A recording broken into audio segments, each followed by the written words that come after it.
أعوذ بالله من الشيطان الرجيم بسم الله الرحمن الرحيم صلى الله عليك يا سيدي ومولاي يا رسول الله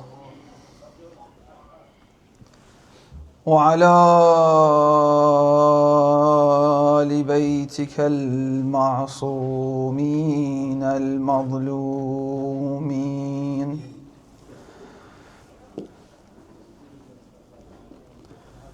لعن الله من ظلمكم والغاصبين لحقكم يا ليتنا كنا معكم سادتي فنفوز والله فوزا عظيما. السلام عليك يا سيدي ومولاي يا أبا عبد الله وعلى الأرواح التي حلت بفنائك. عليك مني سلام الله أبدا ما بقيت وبقي الليل والنهار، ولا جعله الله آخر العهد مني لزيارتكم. السلام على الحسين وعلى علي بن الحسين وعلى أولاد الحسين وعلى أصحاب الحسين جميعا ورحمة الله وبركاته. صلوات.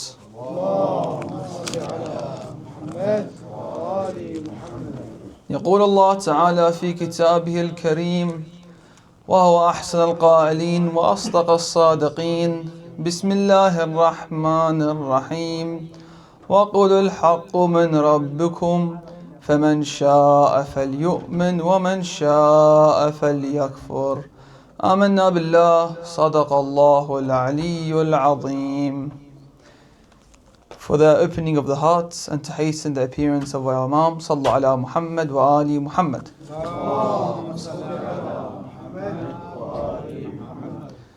Dear respected elders, brothers and sisters, Assalamu alaikum wa rahmatullahi wa barakatuh. The topic of freedom is a topic that we may hear in every part of life, whether it's in the world of economics, the world of politics, the world of social media, and even discussions between teenagers. We hear the topic of freedom. Especially these days and this generation, we hear the idea of freedom of speech, the freedom of belief, the freedom of choice, and the freedom of actions. Well, to the point many people believe that having a religion and believing to a system by God limits the average privilege of freedom for each person. Meaning, if you believe in a specific religion, that does not allow you to exercise the limits of your freedom. And this might be seen by our lives. When we, for example, have an interaction with a non-Muslim, he might tell us, I'm going to do a specific thing. Then he looks at you and says, you can't do it. For example, in the month of Ramadan, he may say, let's go have lunch. Then he remembers that you can't eat because you are fasting. Immediately the idea that comes is that I am limited and this person can do whatever he wants, as if he is totally free and I am the one that is restricted by this set of rules. However, we must understand from last night that we said, as religion have the laws to our soul, the legal system has its specific laws and regulations depending on the body. So when you look at the idea of freedom, we need to understand a couple of things. Is that, does a human being truly have absolute freedom? Or are there any limits? And if there are any limits, then who is the one who sets these limits? Is it an individual or is it a total system? And does someone who seems religious, does he have less freedom than a person who is more religious? Tonight we will discuss this topic of freedom and the relationship to religion. So we'll look at if religion restricts our freedom or not. We will do it in two different sections. The first section will be about the freedom of actions. And the second section will be about the freedom of beliefs. We will divide each sections into three different parts. Before we begin, Sallu ala Muhammad wa ali Muhammad.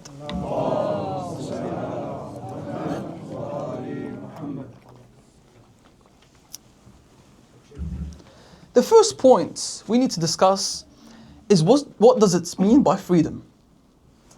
This idea of freedom came about the French Revolution.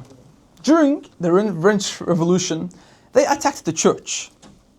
They saw the church as being in control and having authority over all parts of lives. They were in charge of the economical, the political, the social, and the religious parts of society.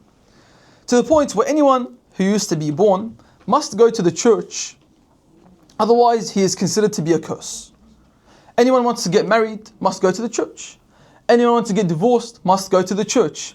Anyone wants to repent must go to the church.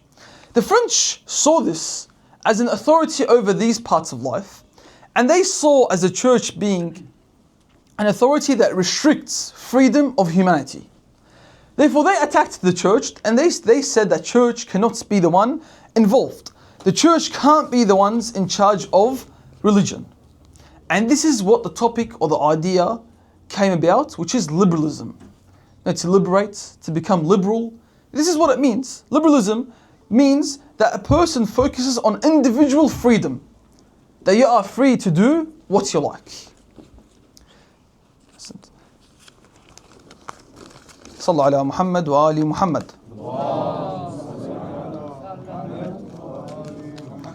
Just a request of the sisters, please. I believe there are some disturbance and there are some talking happening in the section of the women. I believe you are interfering with the other females that are trying to listen. So I ask kindly from all the sisters to just pay attention for the next 30 minutes, and inshallah we'll conclude. Sallu ala Muhammad wa ali Muhammad.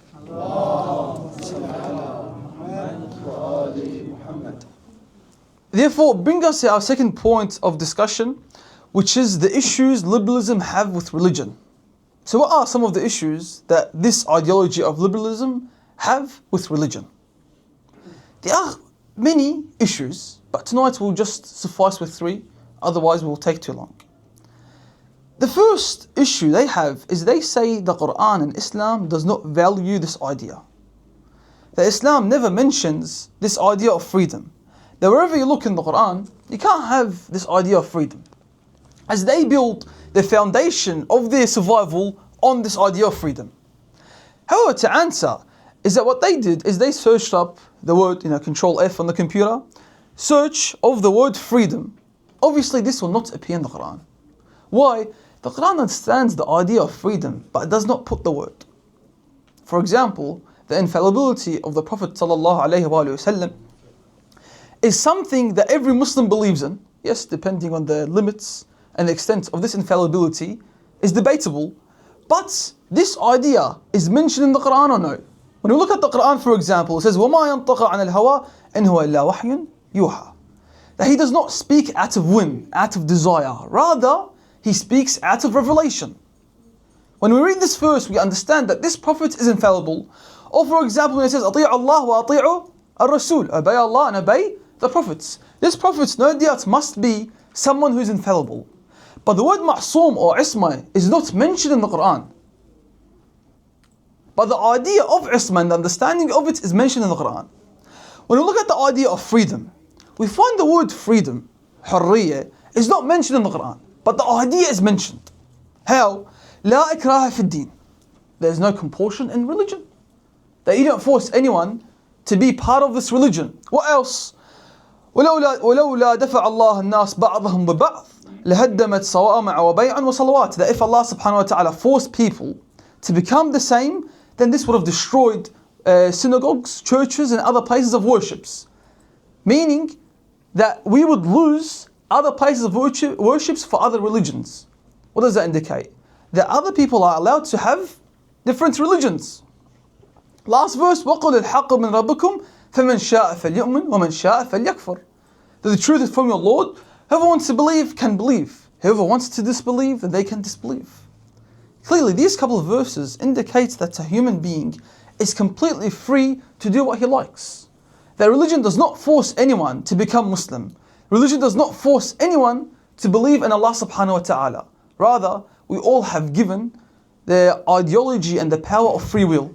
Some Muslims do not believe in free will, but we, as Muslims, believe that we have given the power of free will from Allah subhanahu wa ta'ala. Therefore, the first issue they raise is freedom is not mentioned in the Quran. After this, then they say, second issue is okay, religion is just a set of restrictions, however. Meaning that there are some things that you cannot do. And this was not there before Islam. Islam came, put these restrictions. And liberalism came and gave back humanity its freedom. The answer is that this liberalism in itself, it sometimes values something over it. As they say, the foundation is freedom. However, there is a value that comes sometimes before it. What is it? The value of life, for example. If someone wants to commit suicide, in majority of countries that I know of, probably even every single country, it's illegal to commit suicide. Whether that's even religion or in the countries. Correct? It's illegal to commit suicide. Why can't someone come and say that someone wants to take their lives? That should be their own choice, correct? They are free to do whatever they want. However, the value of life comes before the value of freedom. Or harming oneself. Someone wants to harm themselves, right? He would say, I'm practicing my own freedom. No. The value of someone's life comes before. Therefore, even within the legal system, there are some restrictions. It's not just Islam talking about the restrictions. Now what happens is they say, okay, we both got restrictions. The third issue they raise, they say, however, that Islam forces people on these restrictions. However, the legal system lets you choose. That the Quran comes down and says hijab must be worn, salah must be prayed, fasting you must be fasting. However, legal system, you get to choose. Is this true? Do you actually get to choose? Let's see. If a government wants to pass a bill to make a new law, they make a vote, correct? And that's either yes or a no, right? If you have a vote of 51% yes and 49% no, would they still pass this law? Yes, because the majority said yes. Now what happens to those 49% that said no? They still have to follow this law. That means they are still forced to follow this law that they did not agree on. What about the ones that did not vote, who were not present? They still have to follow it. What about the future generations that grow up in that country or that government? They still have to grow up and adhere to that law. Therefore, it's not actually a law that we choose. We are still forced by the governments. However, when we look at Islam, actually it's not forced. How? Before a Muslim becomes a Muslim, when he looks at the religion in itself, he sees the laws of this religion. And when he accepts Islam, he accepts all these laws. Therefore, he is free to choose. Just like what? When you go to a country, and when you go to that country, obviously, when you travel, you need a visa for that specific country. And they make you sign documents. And these documents say that you must adhere to the law and the legal system of this country. Are you forced to follow them? No. You chose to travel, therefore you chose these laws. Exact same way. When we choose to become Muslims, then we choose to accept these laws. Third part of our discussion for the first section is then what is the difference between the two? If whatever we said, both systems agree upon, then what is the difference? Liberalism came out and said that we cannot have a system made by God or by a higher being. Rather, this system should be done by a human. Meaning whatever laws we have as Muslims, it is made by Allah subhanahu wa ta'ala. They say this should not be the laws that are done. Rather, it should be laws done by the human being. And unfortunately what we see nowadays is we see a person, a male, who stops becoming, and this is advice for all of us, a male that stops being religious, goes and does haram, and calls himself as being free, correct? A Muslim girl that stops caring about her religion, takes off her hijab, and considers herself free. I ask this question, are they actually free or no? No. Why? Are they free to wear what they want? No. Why? They follow the trends. Nowadays, you tell the woman wear a abaya, she says no. But you look at the trendy oversized shirt and oversized stuff, they say yes, it looks good. Tell a man to follow a scholar, he says no, I do my own thinking. Tell him to follow a celebrity, he says yes, I follow him. A specific haircut, he follows him. Even the way they dress, we do not actually have our own freedom. Why? Because we follow these trends and these fashions, and we spoke about it enough last night. About all these trends and the companies and the brands that we follow, the celebrities that we watch, we eventually follow. Correct? What about having our own ideas? These people, are they still free about having their own ideas? No. The media targets these people. I think one of the books, The Influenced Minds, I believe, by Alan something, I kind of forgot the name. He mentions that this whole media is targeted to influence the people to make them act the way they act. Therefore, even people that think they leave this religion, they are free, they're not actually free. Why? We are always slaves. We either are slaves to Allah subhanahu wa ta'ala or slaves to people. We will always have a master, but you choose who your master would be. Therefore, the first section is that we clearly agree that our actions that we have in this life are not by force. Rather, we choose to do what we want. Our second section is what is the freedom of belief? Do we have this freedom? If so, what are they? Before we begin, Sallallahu ala Muhammad wa ali Muhammad.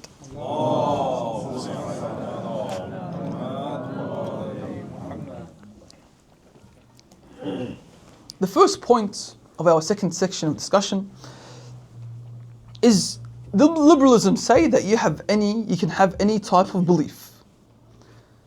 Meaning you want to believe there's cars that can fly, you can believe that cars can fly. They say Islam restricts this, or religion restricts this. Why? Because Islam gives you a set of boundaries and set of belief system, and we must follow, which is correct. You must believe God is one. He must not associate any partners with Allah. He must believe He's got prophets. He must believe He's got imams. Therefore, you cannot make any beliefs. In order to answer this, we have to go a bit further and try to actually understand if this is true or not. Now, before I actually begin this, is in the second section, people say, or liberalism say, that we as Muslims mistreat other people. So that's the first problem they have, is that we as Muslims, for example, when we see a disbeliever, then we do not treat him properly. And this, unfortunately, is very misunderstood. Because all of these terrorist groups that we find, Al-Qaeda and ISIS, and they gave us Taliban again, all these groups, their whole idea is what? Is to kill disbelievers, correct? And everyone else views the Muslims as a group that is forced to kill disbelievers. Is that true or no? Let's see what the Quran says about this. The Quran says, first of all, there are three principles. The first of them is that there will be difference no matter what. How? وَلَوْ شَاءَ رَبَّكَ لَآمَنَ مَنْ فِي الْأَرْضِ كُلُّهُمْ جَمِيعًا وَلَا يَزَالُونَ مُخْتَلِفِينَ. That if Allah subhanahu wa ta'ala willed it, then He would have made the whole nation, every single human believed in one thing. But then what? There will still be differences. Then no matter where you go, no matter who you are, there will always be differences. To the first principle, the Quran tells us there always will be differences. Which means even, this is for our lives as well, sometimes between each other, we have to agree on everything. This doesn't happen, unfortunately. Someone who disagrees with you on one thing, then he gets sad, never talks to him again. Because he disagreed. Even twins disagree with each other.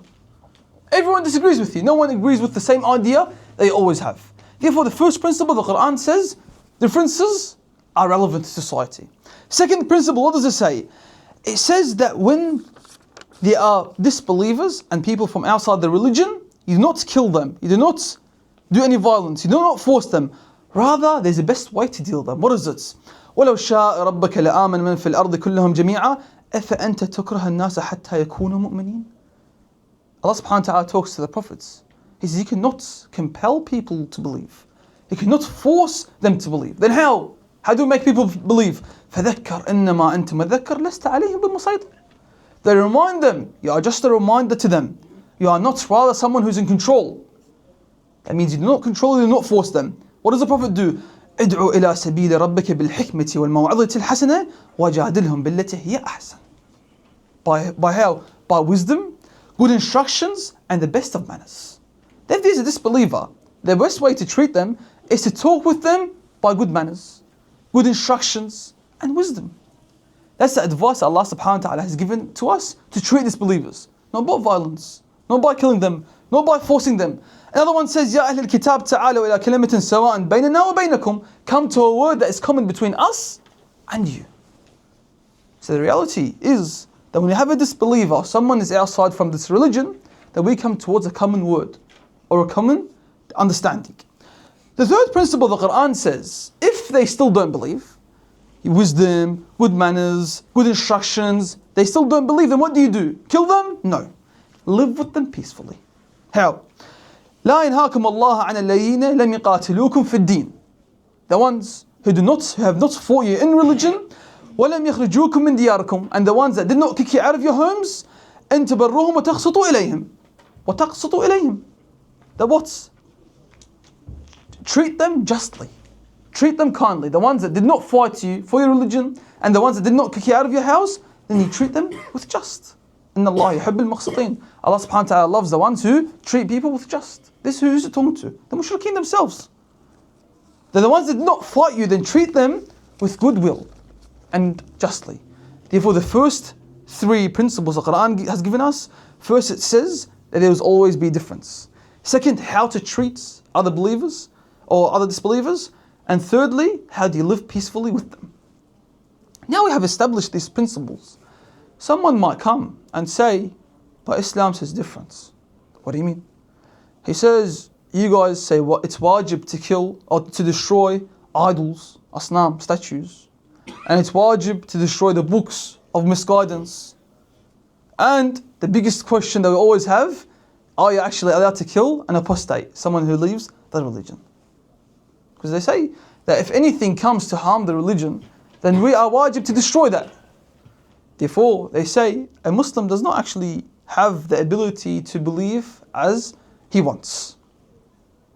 How do we answer this? We'll answer one by one.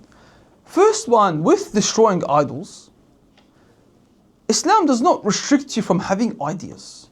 Having specific belief and thoughts is completely fine. However, thoughts are divided into two. The first type is called abstract ideas. Second is ideas that have consequences. Abstract ideas means the ideas that are irrelevant. For example, I believe that there aliens exist. And I believe there are multiverses and different universes. That idea, Islam does not say it's haram. It says, you want to believe there's aliens exist? Aliens exist. Up to you. That's called an abstract idea. Second idea, it's called ideas with consequences. That means if you believe on this idea, consequences will come. Like what? If you go to Europe now, or in Germany, and you believe in the ideology of being a Nazi, what are they going to do to you? It's a crime. It will kill you, correct? Why? Because it has consequences, and they understand these consequences. Likewise with idols, believing in idols has consequences. What does the Quran say? Ya bani Adam, laqad karramna al-insan. We have honored the human being. We have given you honor. Why would you make yourself the low of the low to worship a stone? Allah subhanahu wa ta'ala says, we gave you lips, we gave you 2 ears, we gave you 2 eyes, and then you go to worship a stone? This is against the karama that Allah subhanahu wa ta'ala has given us, against the honor. Therefore, it has consequences. And just like other legal systems, when the ideas that have consequences are not allowed to be exercised. For the second one, which is destruction of books of misguidance. Destruction of books of misguidance is something that we can also see in our lives. Anyone studies here chemistry? Any chemists here? Pharmacy? No? Chemist? You study chemistry? At Pacific Auto Parts has got chemistry classes. These chemistry classes, for example, can someone, a student of chemistry, make a book about how can I make a bomb? Imagine that. Are you able to publish that book? No, why? Because it has consequences. Likewise, the books of misguidance, some of them have consequences, whether it's against you, it brings you harm, or it brings harm to someone else. Which brings us to our third doubt, and that is the apostates. Someone leaves Islam are we actually allowed to kill them or no?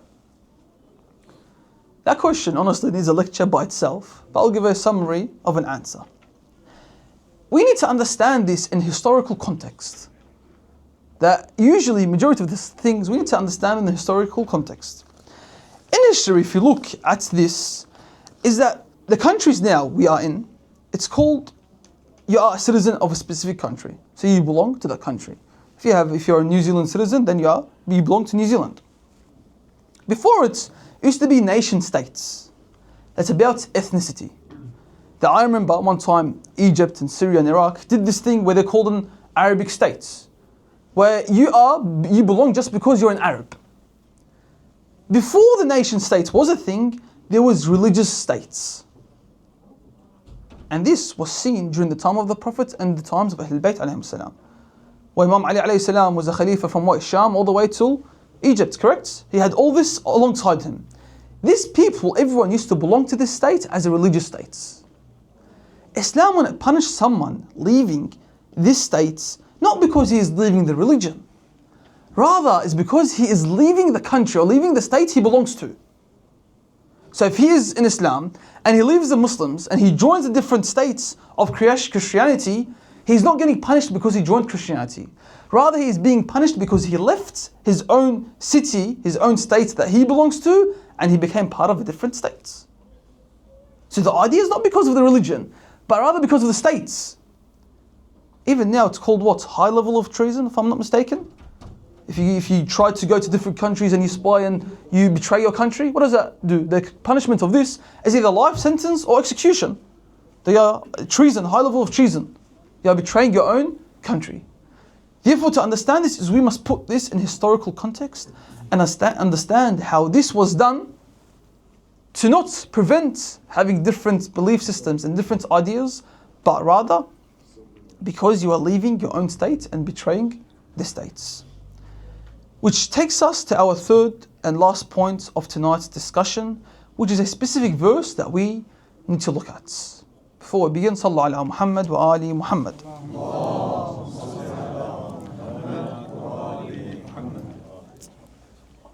Now people would say, okay, fair enough, we understand that Islam gives you the idea to exercise your freedom.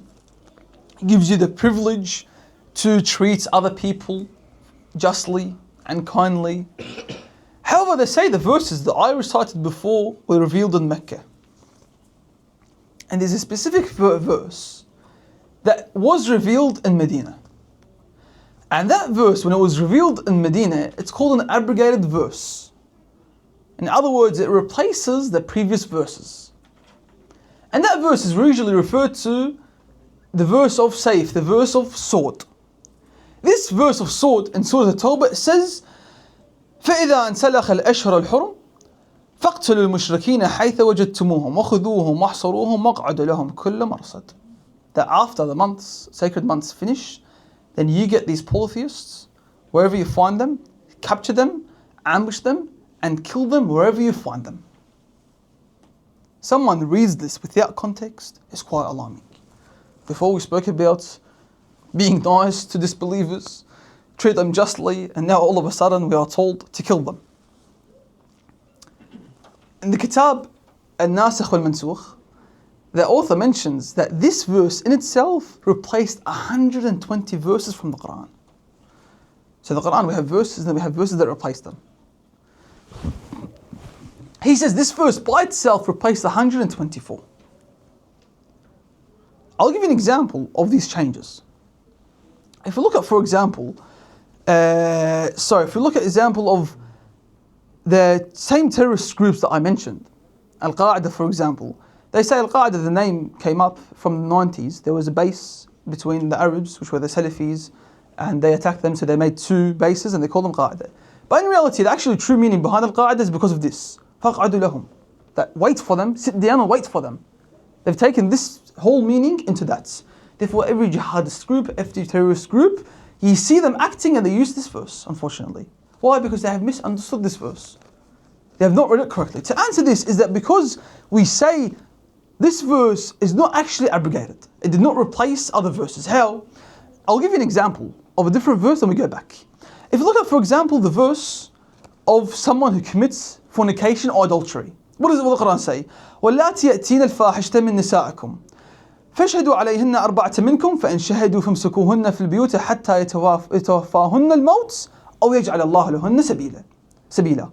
They're the ones of the woman that commits this sort of sin. What do? If 4 witnesses see them, then put them in their homes until death comes to them, or until Allah makes them a way. He gives them a way, or a method, or an escape route. Okay? Therefore, when we read this verse, we understand that this verse is temporary. Why? Because at the end, Allah subhanahu wa ta'ala says He will give them something. Okay? Which means this verse did get abrogated. How? By the one after it. What was done after it? الزانية والزاني فاجلدوا كل واحد منهما 100 جلدة. That the male and the female that commits this sort of sin, alaykum as-salam wa rahmatullah, that slash them or whip them 100 times each. So if you understand the temporary one, Allah subhanahu wa ta'ala said, I will make a way for them. Second one, the verse in Medina came down that each of them gets whipped 100 times. And that was the method for them. And that's just an example of having an abrogated verse. If we look at the verse that I mentioned before, the verse of sword, or the verse of violence, how do we know that it abrogated the ones that came before them? So it replaced the ones that came before them, according to this guy, 124 times. 124 other verses, sorry. Because first of all, it has no proof. The verse I mentioned before, clearly at the end Allah subhanahu wa ta'ala said He'll give them a method. But this verse by itself, there's no proof that it's going to be changed. It's a temporary law. The Prophet ﷺ did not say anything.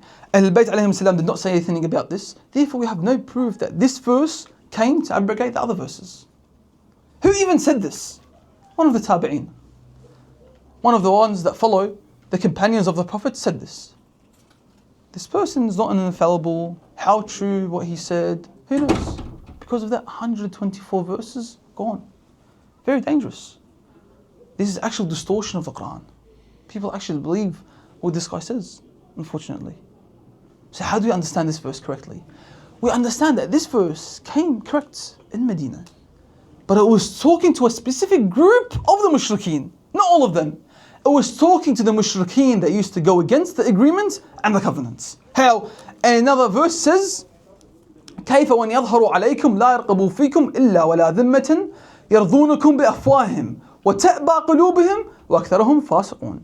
That they, once they have the upper hand in these kind of agreements, then they will go against you. They will betray you, go against you. Their mouths, they will please you with their mouths. They will give you, yes, this is my word, I promise you. But their hearts deep down is against what they say. Therefore the Quran says, these people that go against these agreements, they are going to betray you. Why wait until they betray you? Rather, attack them first before they betray you. Makes complete sense. Is why do you wait for the enemy to attack if you are sure the enemy will attack? Attack them before they attack. Rather, this verse should not be even called the verse of sword or the verse of violence. It should be called the verse of rahmah. Why? Because then it says, وَأَنْ أَحَدٍ مِنَ الْمُشْرِكِينَ اسْتَجَارَكَ فَأَجِرْهُ حَتَّى يَسْمَعْ كَلَامَ اللَّهِ.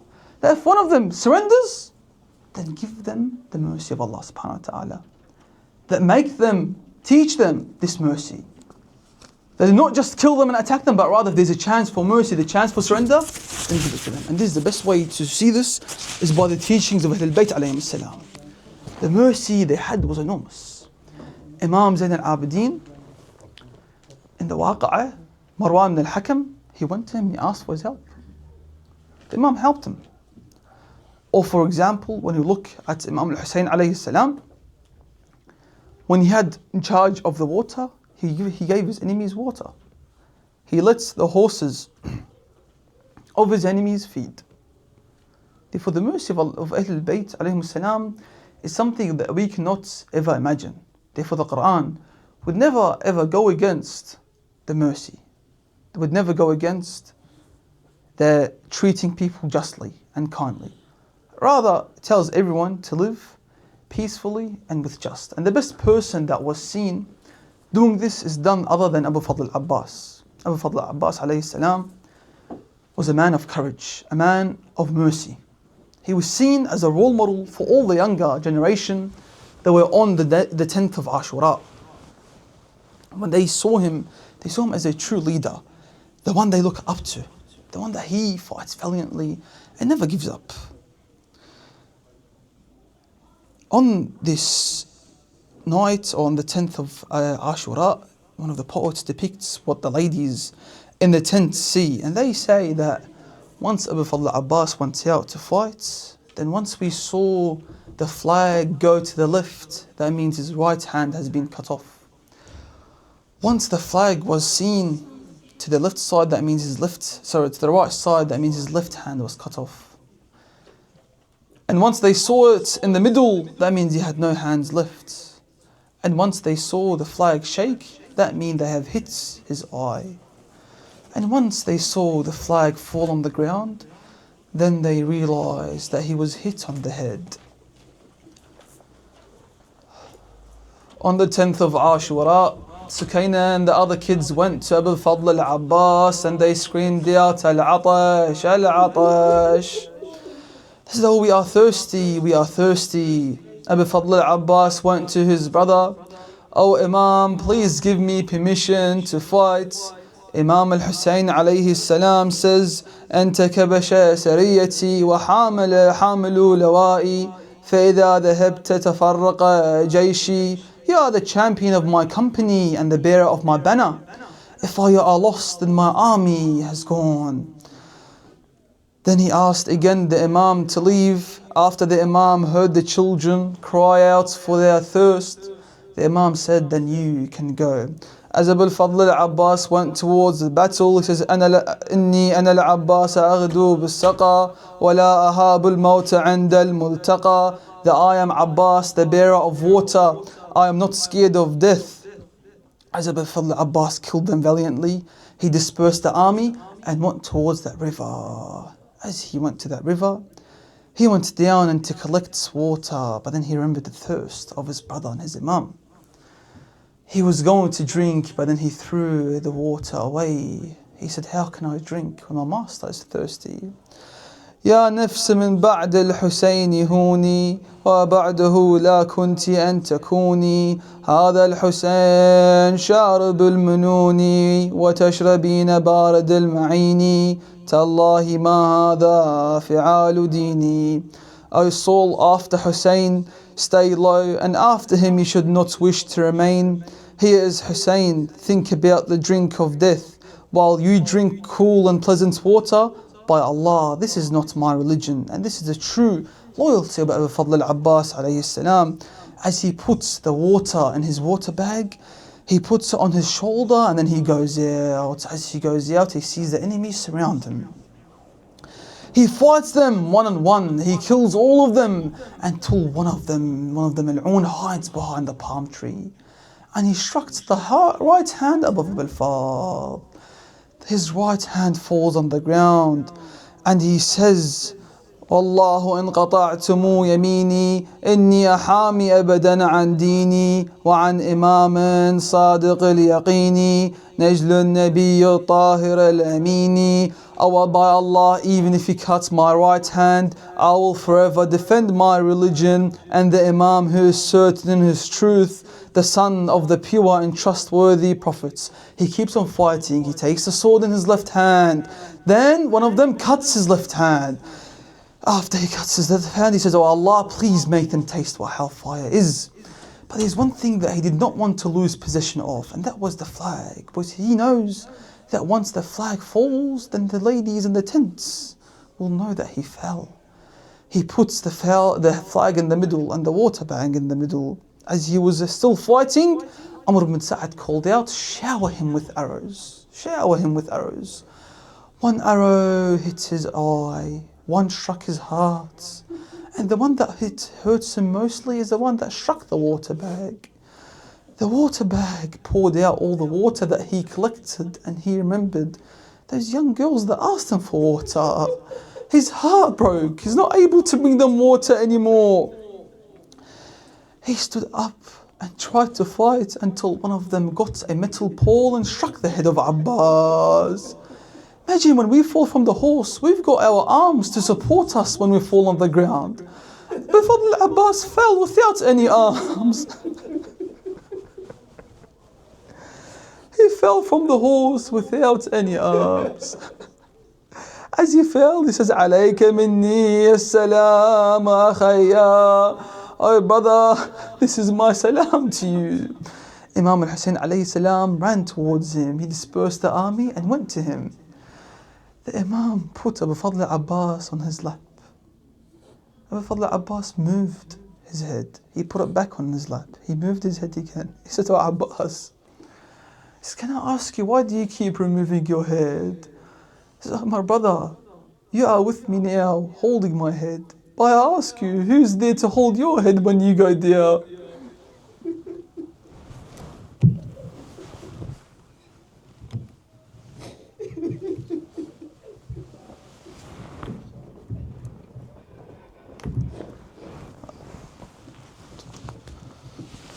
آجركم الله يا شيعة. فلما أن سقط العباس وقطعت يداه التفت نحو الخيام